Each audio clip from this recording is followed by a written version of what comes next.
Ya, Assalamualaikum warahmatullahi wabarakatuh. Selamat pagi. waalaikumsalam.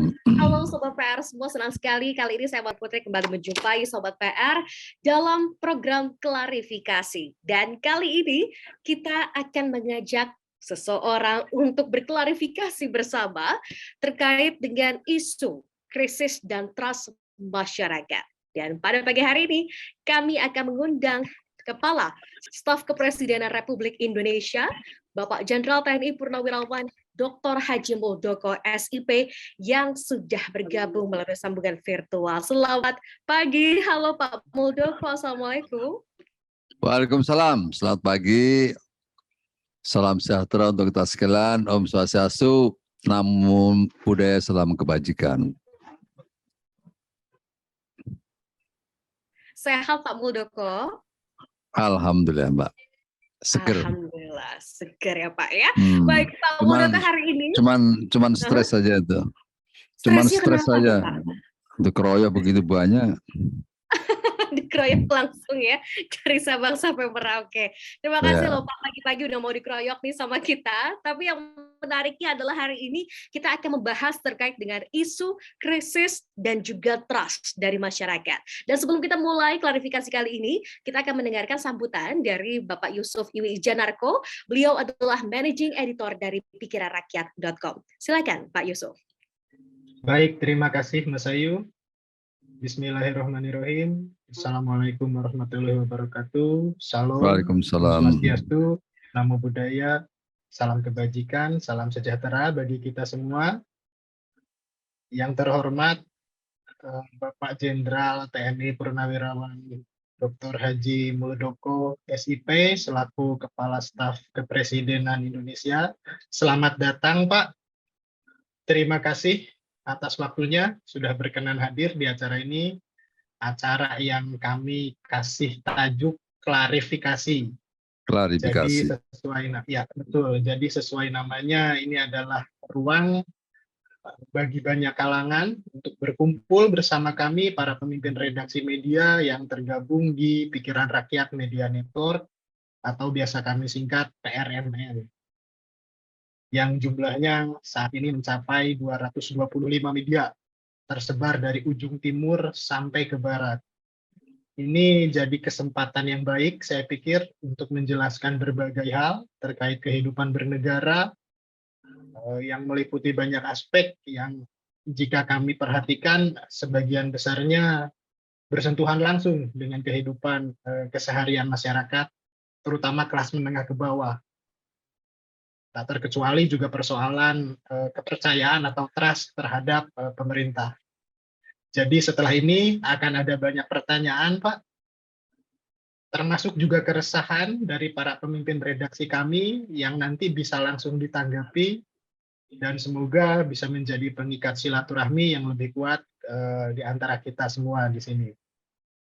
Lalu juga video rekaman ini juga nanti akan kami siarkan di berbagai saluran media PRMN, termasuk dalam bentuk artikel. Semoga semangat kami ini sejalan, Pak, dengan program-program baik taktis maupun strategis yang sedang pemerintah laksanakan. Tujuan akhirnya tentu saja untuk bersama-sama merumuskan solusi sebagai bentuk kolaborasi pentahelix antara media massa dan pemerintah. Itu saja, tanpa berpanjang-panjang, terima kasih. Wassalamualaikum warahmatullahi wabarakatuh. Saya kembalikan kepada Mas Ayu. Baik, terima kasih banyak untuk Mas Yusuf Wijanarko, Managing Editor dari pikiranrakyat.com. Dan untuk selanjutnya, kita akan langsung memulai klarifikasi bersama dengan Bapak Muldoko.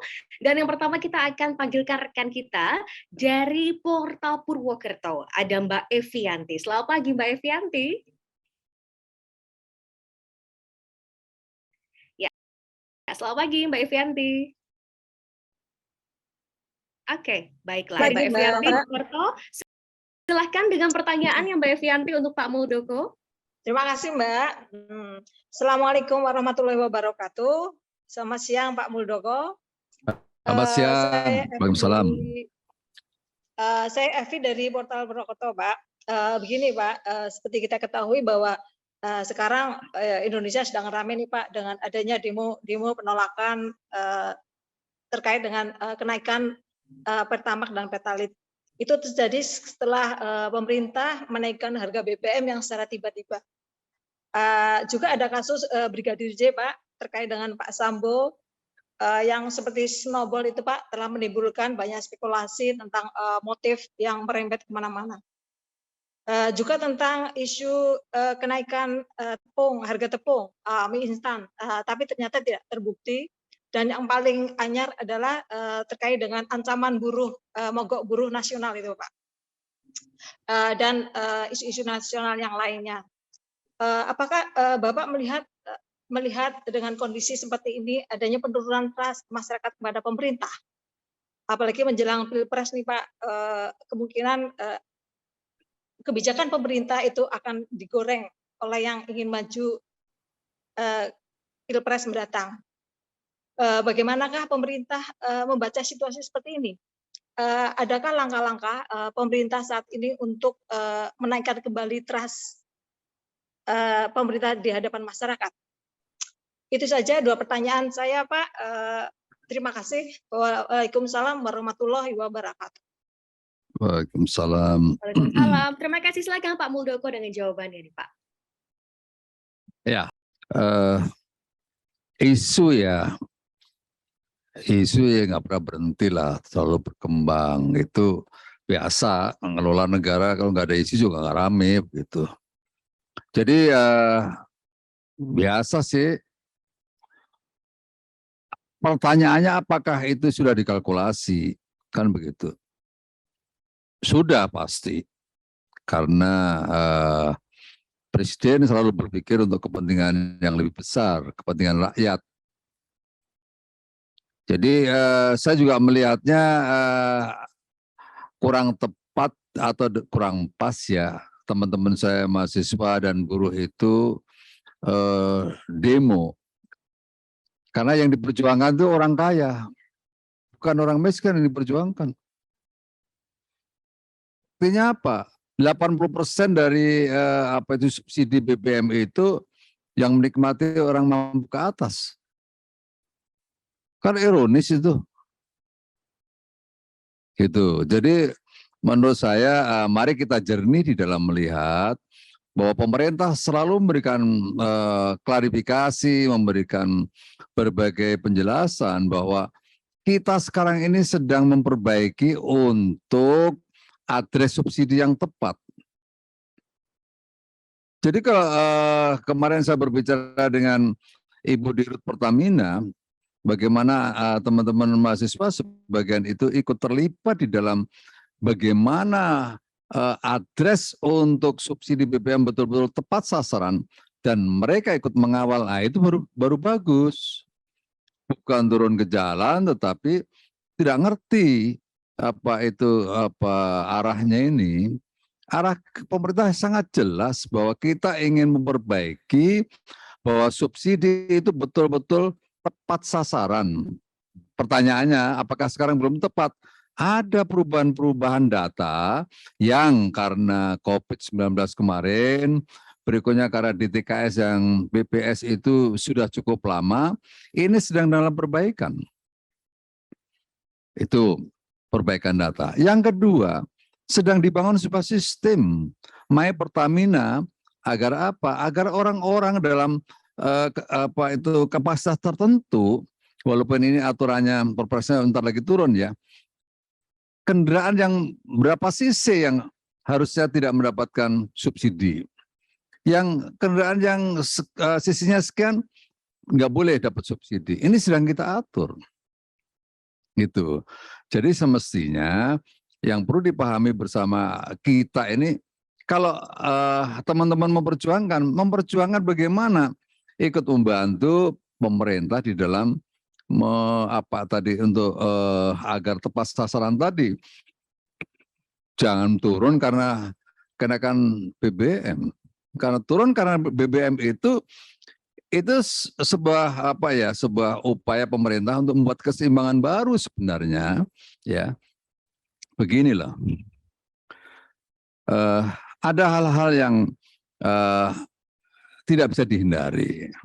Sebagai contoh, harga BBM kita itu sangat tergantung dari juga harga dari luar. Karena apa? Karena memang import kita cukup besar. Itu nggak bisa dihindari bahwa kenaikan harga di luar itu pasti akan mempengaruhi kenaikan BBM dalam negeri. Karena lifting kita semakin turun. Sehingga import kita cukup besar dari apa yang diproduksi kita sendiri. Tuh. Yang kedua, beban APBN kita ini cukup berat. Jadi kalau tidak ada penyesuaian harga, maka subsidinya itu sangat besar. Begitu. Yang ketiga, kuota itu sudah diukur kemarin sebagai contoh ini ya. Solar itu semestinya kuotanya itu hanya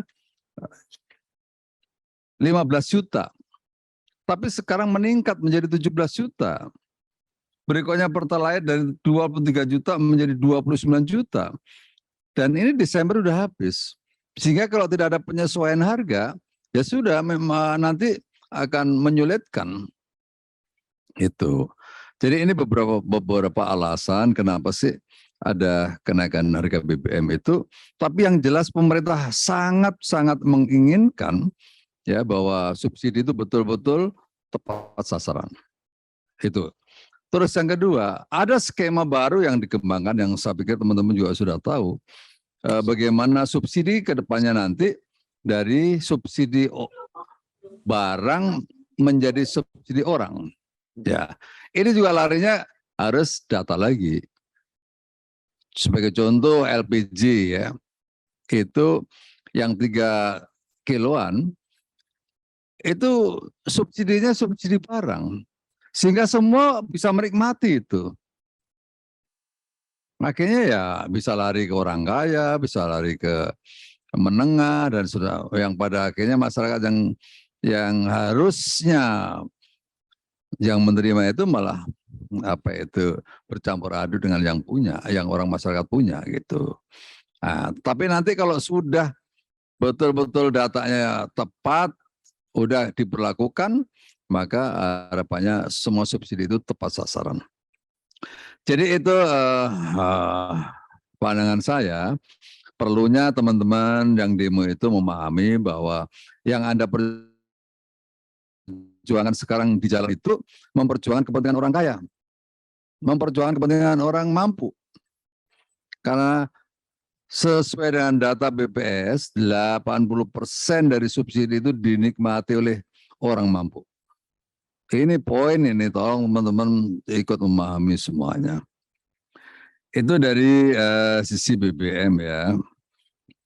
Berikutnya tadi dari sisi isu tentang Sambo. Saya tidak memasuki area teknikalnya, karena itu memang bukan bagian saya, tetapi petunjuk Presiden sudah sangat clear kepada Kapolri. Segera dituntaskan dan transparan. Itu kebijakan besarnya dari Presiden seperti itu. Karena ini berkaitan dengan trust terhadap institusi yang saat ini menghadapi situasi seperti itu. Jadi saya pikir Pak Kapolri sudah memahami apa yang diinginkan oleh Pak Presiden, dan tahapan-tahapan itu sudah mulai transparansi muncul. Berikutnya mungkin teman-teman masih nggak sabar kenapa tidak begitu cepat. Nah, itu saya pikir itu juga sudah dipahami oleh Pak Kapolri. Wes ya. Oke, baik. Terima kasih Pak Muldoko atas jawabannya. Mulai dari isu BBM sampai dengan kasus Verdi Sambo yang saat ini mungkin masih hangat di tengah-tengah masyarakat. Kita akan ke pertanyaan yang akan diberikan oleh rekan kita dari Jayapura, Muhammad Rafiq, Suara Jayapura. Selamat pagi, Mas Rafiq. Silakan Mas Rafiq dengan pertanyaannya untuk Pak Muldoko. Assalamualaikum warahmatullahi wabarakatuh. Selamat siang Pak Muldoko. Siang Mas Rafiq. Ya Pak, saya masih terkait dengan dua hal. Pertama BBM, kemudian soal pangan Pak. Kalau kita tahu kan krisis ini kan sebenarnya tidak mengenal momentum dan juga tidak mengenal kondisi. Kalau memang krisis ya krisis, Pak. Nah, saya ingin saya tanyakan apakah dengan kondisi sekarang ini, saat ini, apakah ada indikasi mengarah kepada krisis BBM, terus kemudian juga pada krisis pangan. Nah, pangan ini kan yang paling salah satunya yang menonjol itu adalah soal gandum. Nah, kalau gandum krisis ini kan harga mie instan juga bisa naik juga, Pak. Nah, terus yang saya tanyakan, Pak, apakah krisis-krisis yang terjadi itu faktor terbesarnya apakah dari eksternal atau internal, Pak? Nah, terus kemudian mengenai kondisi perang saat ini antara Rusia dan Ukraina, apakah itu juga bagian dari salah satu faktor terjadinya krisis BBM maupun pangan, Pak? Terima kasih, Pak. Assalamualaikum warahmatullahi wabarakatuh. Waalaikumsalam. Terima kasih Waalaikumsalam. Mas Rafiq dari Jayapura. Silakan Pak Muldoko dengan jawabannya, Pak. Iya, Mbak. Ya, Mas Rafiq, saya pikir memang dunia saat ini menghadapi 3 isu besar ya. Satu, berkaitan dengan energi ya. Yang kedua berkaitan dengan food. Yang ketiga berkaitan dengan financial global. Energi bukan hanya menimpa Indonesia, Eropa juga kalang kabut itu menghadapi situasi itu. Betapa Nord Stream-nya Rusia diberhentikan, Jerman akan menghadapi situasi yang sangat-sangat sulit. Gitu. Berikutnya, memang harga energi ini sedang naik di dunia. Mau tidak mau pasti ya kondisi eksternal itu akan mempengaruhi internal. Ditambah lagi kondisi internal kita, ya importnya besar atau lifting kita sebagian menurun. Itu pasti akan mempengaruhi ya, karena kita hidup dalam lingkungan global yang saling interdependensinya tinggi. Itu masalah BBM. Berikutnya masalah pangan. Apakah pangan juga terpengaruh? Iya, alhamdulillah pada 4 tahun terakhir kita ini menghadapi kondisi yang sangat baik ya. La Nina ini sangat baik, cuacanya basah, sehingga panen kita relatif dalam 1 tahun itu bagus hasilnya. Akhirnya kita tidak import beras, itu ya. Tidak import beras, relatif tidak import beras. Kecuali mungkin beras-beras khusus ya, beras mati itu ya yang dari India. Tapi untuk beras secara umum kita tidak import ya. Jagung pun kita juga nggak import. Kita import jagung khusus untuk industri ya, yang jumlahnya tidak begitu banyak. Karena situasi fenomena alamnya sangat membantu kita. Nah, yang kita khawatirkan bahwa setelah La Nina itu ada El Nino. El Nino itu musim kering yang berkepanjangan, nanti akan risikonya akan ada kebakaran lah, berikutnya kegagalan panen lah karena nggak ada air. Nah, ini risiko alam ya, atau karena diakibatkan oleh alam. Untuk itulah Presiden sudah buru-buru menyiapkan alternatif tanaman ya. Tanaman sorghum itu salah satu alternatif karena sorghum itu bisa ditanam dalam situasi tanah-tanah yang marginal maupun airnya yang cukup rendah ya kebutuhannya. Berikutnya tentang gandum ya. Gandum itu kita itu sepenuhnya import ya. Ukraine menguasai pangsa ekspor gandum itu sebesar 28%. Jagung 15%. Dan ekspor pupuk 13%. Teman-teman sekalian, pastinya itu akan mempengaruhi supply-nya ke Indonesia. Pasti akan mempengaruhi supply ke Indonesia. Oke, untuk gandum. Ya. Untuk gandum kebutuhan kita sangat besar.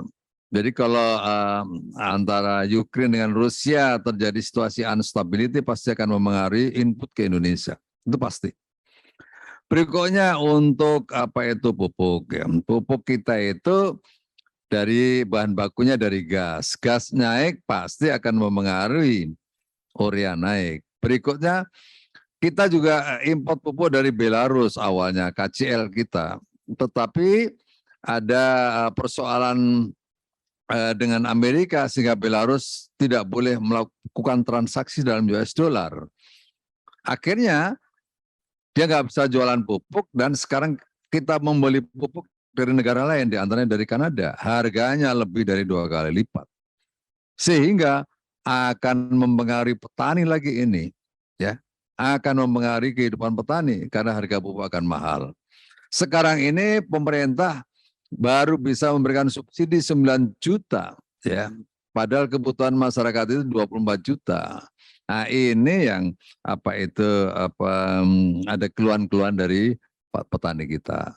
Tapi ya memang tidak bisa diberikan sepenuhnya gitu. Ini masalah pupuk juga akan mempengaruhi produktivitas dari para petani kita. Itulah kondisi-kondisi global yang memang tidak bisa dihindari, ya. Berikutnya financial global juga mempengaruhi bagaimana negara-negara sekarang itu Eropa, Amerika, Turki mengalami turbulensi di sektor keuangannya. Inflasinya tinggi, pertumbuhannya reduksi dan seterusnya. Alhamdulillah kita masih bisa cukup baik. Itu teman-teman sekalian kondisinya. Apakah kita sudah antisipasi? Sudah, kita sudah antisipasi bahwa gandum salah satu alternatif, sorghum salah satu alternatif yang saat ini sedang dibuatkan roadmap-nya oleh Presiden, oleh Kementerian Pertanian. Kita menuju kepada 200.000 hektar dan kita sedang memperbaiki ekosistemnya. Kenapa gandum itu tidak bisa bertumbuh industrinya dengan baik atau budidayanya tidak bisa bertumbuh dengan baik? Karena off-taker-nya itu tidak ada. Karena off-taker-nya tidak ada secara masif, maka akan mempengaruhi industrinya. Industrinya nggak bertumbuh. Industri nggak bertumbuh akan mempengaruhi budidayanya.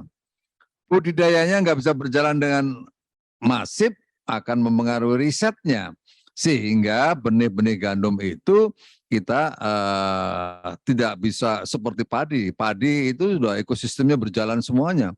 Mulai dari riset, budidaya, industri, marketnya. Jagung juga sudah termapan. Gandum ini sedang kita benahi karena Presiden sangat concern. Dari gandum itu kita bisa mengeluarkan etanol dari pohonnya. Berikutnya kita bisa membuat tepung dari berasnya atau benihnya itu, dan juga bisa untuk kepentingan pangan kita maupun untuk kepentingan pangan unggas maupun ternak. Nah, ini sebenarnya konsep besar ini sangat-sangat membantu Indonesia nanti seandainya terjadi seperti apa yang saya katakan tadi, terjadi El Nino, ya, musim kekeringan itu pastinya sorghum menjadi andalan kita ke depan. Termasuk juga apa itu sagu, ya, sagu. Kemarin kita webinar masalah ini dengan Pesagi. Itu kira-kira teman-teman sekalian. Saya persilahkan. Baik Pak Muldoko, terima kasih atas jawabannya. Ini membuka mata kita bahwa tadi sorghum dan juga sagu ini menjadi salah satu peluang besar juga yang dimiliki dari industri pangan di Indonesia. Kita akan bergerak ke wilayah Kota Bandung. Ada rekan kita Mbak Mia Dasmawati dari Mata Bandung. Selamat siang Mbak Mia, silakan dengan pertanyaannya Mbak Mia. Ya Mbak, ya Mbak. Ya, silakan Mbak Mia. Assalamualaikum. Ya. Assalamualaikum Bapak, selamat siang. Waalaikumsalam, ya Mbak Mia. Saya Mia dari Bandung Pak. Saya mau bertanya Pak, soal krisis ini memang menarik ya Pak. Apalagi kemarin Menteri Parekraf Bapak Sandiaga Uno sempat berbicara soal perang Rusia dan Ukraina yang profitable. Dan Indonesia bisa mengambil untung dengan melakukan pembelian minyak mentah dari Rusia. Dengan politik yang bebas aktif, tentu ini tidak jadi kendala ya Pak, tapi masih ada konsekuensi yang harus kita terima terkait mengambil celah ini. Nah, bagaimana Pak, terutama kalau kita berbicara tentang trust masyarakat dari beberapa survei media yang menyebutkan bahwa masyarakat lebih mendukung Indonesia pro ke Rusia. Bagaimana tanggapan Bapak? Hatur nuhun. Hatur nuhun, Mbak Mia Dasmawati, terima kasih banyak dari Kota Bandung. Silakan Pak Muldoko dengan jawabannya, Pak. Sampurasun dulu nih. Sampurasun rampes. Iya, iya. Silakan. Mbak Mia ya, Bandung ya. Iya, betul. Yang jelas dalam konteks apakah itu hubungan politik maupun perdagangan, semaksimal mungkin kita tetap meletakkan politik luar negeri kita menjadi basic ya. Yang kedua, kita juga mempertimbangkan bagaimana kepentingan nasional gitu. Kalau kepentingan nasional kita umpamanya dalam sektor migas ini terganggu, maka ya dengan segala cara diplomatik yang terbaik kita harus bisa berbuat sesuatu. Gitu. Jadi tetap bahwa bagi pemerintah memandang hubungan antara situasi yang terjadi Rusia dan Kroasia tetap menempatkan politik luar negeri yang netral itu sebagai yang dikedepankan. Jadi tidak memihak kanan dan kiri. Sangat jelas kemarin apa yang digambarkan oleh kunjungan Bapak Presiden ke Kroasia dan ke Rusia. Nah, itu sebuah potret yang jelas bagaimana Indonesia berposisi atas situasi yang terjadi itu. Berikutnya yang kedua, pertimbangan kepentingan nasional. Kepentingan nasional kita tidak boleh terganggu situasi apapun. Kepentingan nasional kita adalah bagaimana masyarakat aman dan sejahtera. Tuh. Dari sisi pemenuhan kebutuhan oleh pemerintah, maka apapun akan ditempuh agar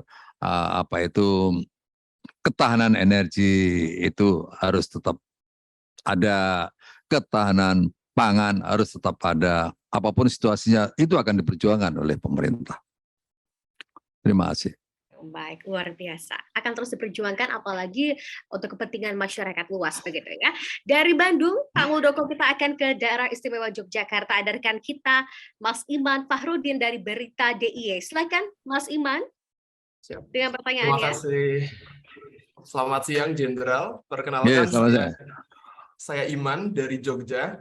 Pak Muldoko, sebagaimana yang kita ketahui, saat ini sebagian besar bangsa di dunia itu sedang mengalami krisis global. Yang mana sebenarnya ini bisa jadi kesempatan bagi pemerintah Indonesia untuk gain more trust dari rakyatnya. Tapi salah satu tantangannya adalah persepsi publik yang opini publik terhadap pemerintah yang saat ini itu mudah sekali dibangun hanya berdasarkan dari informasi di media sosial.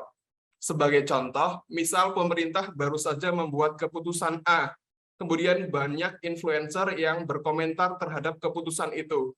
Kemudian banyak sekali yang setuju dan ini kemudian jadi opini publik. Pertanyaannya adalah, apakah pemerintah juga mempertimbangkan opini publik di setiap pengambilan keputusannya, atau pemerintah hanya mempertimbangkan sejauh mana keputusan yang diambil itu lebih bermanfaat dibandingkan dengan bagaimana reaksi publik. Kemudian sejauh mana pemerintah aware terhadap hal ini dan bagaimana menyikapinya. Demikian pertanyaan dari saya, Pak Muldoko. Terima kasih. Ya. Mas Iman, terima kasih banyak dari Jogja. Silakan Pak Muldoko. Angel itu Mas Imam jawabnya itu. Tapi begini ya, teori dasarnya bahwa kebijakan itu si malakama. Tidak dimakan ibu mati, dimakan bapak mati. Itu teori dasarnya seperti itu. Tapi seorang pemimpin harus membuat keputusan. Apapun risikonya, pasti sudah terkalkulasi dengan baik. Pak Jokowi sangat-sangat concern untuk mendengarkan pendapat, pandangan, kritik, saran dari masyarakat. Sangat-sangat betul. Contohnya, kenaikan BBM itu melalui pertimbangan yang sangat-sangat panjang. Teman-teman sekalian, untuk LPG gas LPG LPG 3 kilo itu sudah 14 tahun. Harganya belum naik. Hanya 4.300 dari harga keekonomiannya itu 20.000 kalau tidak salah ya, 20.000. Bayangkan tuh. Karena apa? Karena Presiden hitung betul ini kalau naik risikonya itu kepada masyarakat kecil seperti apa dan seterusnya. Betul-betul Presiden sangat-sangat concern atas itu. Tapi terhadap fenomena media sosial memang ya memang seperti itulah. Apapun pemerintah lakukan itu pasti ada komentar. Ya. Dan sekarang ini menurut saya memang terjadi sebuah paradigma baru komunikasi ini. Semua dari kita sekarang bisa menjadi kontributor berita. Kalau dulu kan enggak, dulu kita itu hanya patokannya wartawan ngomong apa ya baru kita percaya. Sekarang ini semua orang bisa menjadi kontributor itu masalah. Sekarang nggak ada lagi isu nasional, nggak ada isu lokal. Isu lokal, very lokal, sublokal, begitu itu terekspos besar, itu menjadi isu nasional. Itu. Jadi ini memang situasi sedang seperti itu. Untuk itulah KSP yang bertanggung jawab terhadap komunikasi publik itu di sini itu saya bikin juga hampir mirip-mirip lah dengan kantornya teman-teman sekalian itu. Ya, bagaimana kita day by day itu melihat isu dan perkembangannya. Berikutnya kita mitigasi isunya seperti apa. Terus kita itu daily briefing kita lakukan terus-menerus agar kita nggak ketinggalan. Berikutnya kita membuat narasi tunggal agar teman-teman di kementerian lembaga itu tidak kanan kiri. Ini kita satu komando begitu. Tetapi sekali lagi kita sekarang ini yang kita lawan adalah kecepatan. Kecepatannya nggak bisa kita hindari. Kita sudah tambah gas lagi, tapi yang di luar gasnya lebih kencang lagi. Jadi itu situasinya.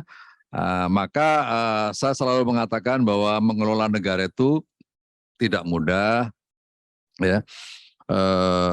Dengan berbagai situasi dan kondisi yang selalu berubah. Dan di KSP inilah kita sangat tahu persis bahwa bagaimana perkembangan isu luar biasa. Ditambah lagi perkembangan hoax atau disinformasi yang memang diciptakan oleh kelompok-kelompok tertentu, itu juga menambah kerumitan. Itulah situasinya teman-teman sekalian. Poinnya adalah Presiden sungguh sangat memperhatikan bagaimana pandangan publik, bagaimana pendapat umum, bagaimana saran-saran dan kritikan, itu sangat-sangat concern dengan itu sebelum beliau mengambil keputusan. Ya, terima kasih Mas Imam. Oke, terima kasih Mas Iman dari Berita DIY. Nah, kalau tadi kita bahas mengenai krisis, kemudian juga isu nasional, kali ini kita ngobrolnya lebih ke pertanyaan yang lebih santai ya Pak Muldoko. Nah, kemarin ini sempat ramai berita tentang Pak Muldoko naik pesawat kelas ekonomi. Bagi seorang menteri, naik pesawat kelas ekonomi ini kan menjadi sesuatu hal yang nggak biasa ya Pak Muldoko. Bukan soal prestis saja, tapi juga di sisi lain kita bicara ada faktor-faktor penting seperti keamanan yang mungkin harus juga diperhatikan.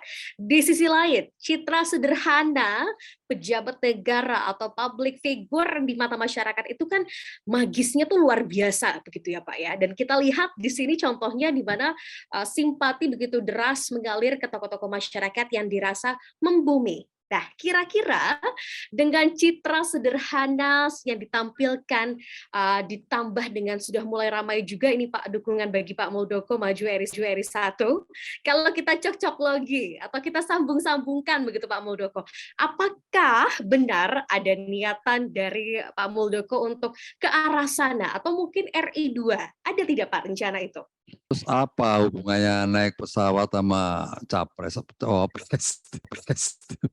Citranya itu Pak, citra yang membumi ini kan banyak digaung-gaungkan dan diinginkan oleh masyarakat. pesona ini besar sekali. Nah, apakah itu juga yang mungkin menjadi daya tarik bagi Bapak untuk nanti bolehlah RI1 atau RI2 begitu, Pak? Gak nyambung belas. Jadi begini loh, kita mungkin masyarakat baru tahu bahwa saya itu naik baru kali ya. Coba cek di KSP itu, dicek di sekretaris saya itu naik pesawat itu udah berkali-kali naik Lion saya jarang ya, tapi naik Citylink saya sangat sering ya. Itu kalau Garuda nggak ada ya Citylink nggak ada masalah. Campur aduk dengan masyarakat, emang so what begitu, apa masalahnya? Tapi karena dicocokologi tadi itu apa tuh ilmu itu jadi ribet. Cocok lagi di media sosial rame loh, Pak. Iya, jadi ribet. Padahal saya sendiri, apa sih yang salah ini? Gitu. Naik kereta juga begitu. Saya dulu itu gelantungan SMP dulu, ya. Saya sampai kemarin waktu selesai jadi mantan Panglima TNI dari Surabaya ke Jember 7 jam atau 6 jam naik kereta api ekonomi, ya nggak ada masalah itu, nyampe juga dengan selamat. Jadi kita ini kadang-kadang berlebihan ya dalam melihat sesuatu ya. Ntar aku pakai pesawat pribadi, mulai tambah rame mana. Jadi terus yang bener yang mana ini begitu. Jadi menurut saya janganlah seperti itu, karena bagi kita itu, bagi saya khususnya, saya orangnya praktis, perlu ada naik taksi. Kalau jalan macet perlu loncat naik ojek, apa yang salah? Itu semuanya disiapkan untuk kita, gitu. Jadi tidak ada yang berlebihan bagi saya, dan saya tidak ingin membangun citra dari naik pesawat seperti itu atau naik kereta. Kebetulan juga ada yang foto saya lagi sholat, dikomentari lagi, ini itu orang sholat aja kok ya disalahin begitu. Apa yang salah gitu loh ya. Begitu. Jadi saya tidak ada ingin cari sesuatu dari itu. Apakah itu saya nyari popularitas? Nggak perlu bagi saya, karena saya sudah merasa populer begitu. Dan artinya memang membumi adalah sesuatu yang sudah mengakar di hidup Pak Muldoko sejak kecil, begitu ya. Jadi nggak ada masalah naik ekonomi, naik kelas apapun gitu ya. Dulu susah Mbak, cerita aku nangis enggak. Tapi Pak Muldoko, apakah nanti kalau misalkan ada yang ingin menggandeng Bapak begitu, adakah keinginan ke sana Pak? Yang pertanyaanmu menggoda gitu. Loh, tidak menggoda. Menjebak sedikit boleh lah Pak. Enggak lah, kita ini sebagai prajurit ya, sebagai anak buahnya Pak Jokowi, perintahnya Pak Jokowi sangat jelas. Para menteri kerja yang baik, kerja concern, fokus kepada tugas masing-masing. Kita fokus kepada pelayanan publiknya. Kita fokus kepada isu-isu yang dirasakan oleh masyarakat perlu solusi. Maka saya punya program KSP Mendengar, karena saya betul-betul ingin mendekatkan antara istana dengan masyarakat itu. Dan KSP Mendengar itu bukan persoalan basa-basi, itu betul-betul kita lakukan dan segera kita carikan solusinya. Jadi untuk sementara kita fokus pada urusan pekerjaan. Kalau seandainya masyarakat mendorong, mau mendeklarasi, mau kayak kemarin di kampung saya ada kumpul-kumpul memberikan dorongan kepada Pak Muldoko untuk jadi presiden, yo karepmu dewe, itu ya punya hak masyarakat kan begitu. Masa saya harus larang? Kan enggak. Itu. Jadi itulah kira-kira situasinya. Memang sekarang ini dalam situasi politik yang seperti sekarang, saat ini semua selalu dikait-kaitan dengan pendekatan ilmu cocok logi Pak. Cocok logi. Pak Muldoko, ada pertanyaan juga nih untuk Pak Muldoko. Kalau kita tahu Pak Muldoko ini merupakan ketum dari Periklindo, dan kita tahu ini merupakan salah satu yang luar biasa sekali, di mana akhirnya penggunaan kendaraan listrik juga sudah diteken impresnya ya Pak ya, dan juga menjadi kendaraan dinas begitu. Mengapa Pak Muldoko merasa bahwa penting sekali untuk kita menggaungkan dan juga mungkin mengupayakan kendaraan listrik ini menjadi salah satu moda transportasi baru, opsi pilihan bagi masyarakat di tengah-tengah krisis dan juga isu nasional saat ini, Pak? Ya, terus terang bahwa salah satu substansi impres itu memang kita dorong dan Periklindo punya kontribusi ya di situ. Pemerintah harus memberikan contoh. Jangan pemerintah teriak-teriak orang lain supaya menggunakan mobil listrik, tapi di lingkungan government sendiri tidak menggunakan mobil listrik. Enggak benar dong gitu. Maka Presiden buru-buru mengeluarkan impres ini untuk memberikan penekanan agar jajaran kementerian, lembaga, TNI, Polri memberikan contoh untuk menggunakan mobil listrik duluan. Pertanyaannya, apa sih urgensinya? Ada dua urgensi. Satu, dari sisi efisiensi agar subsidi BBM itu bisa berkurang. Ya, yang kedua, komitmen Indonesia dalam protokol Paris bahwa kita pada 2060 menuju pada zero emisi. Maka harus kita mulai sekarang. Kalau tidak sekarang, kapan lagi? Dan impres ini inline dengan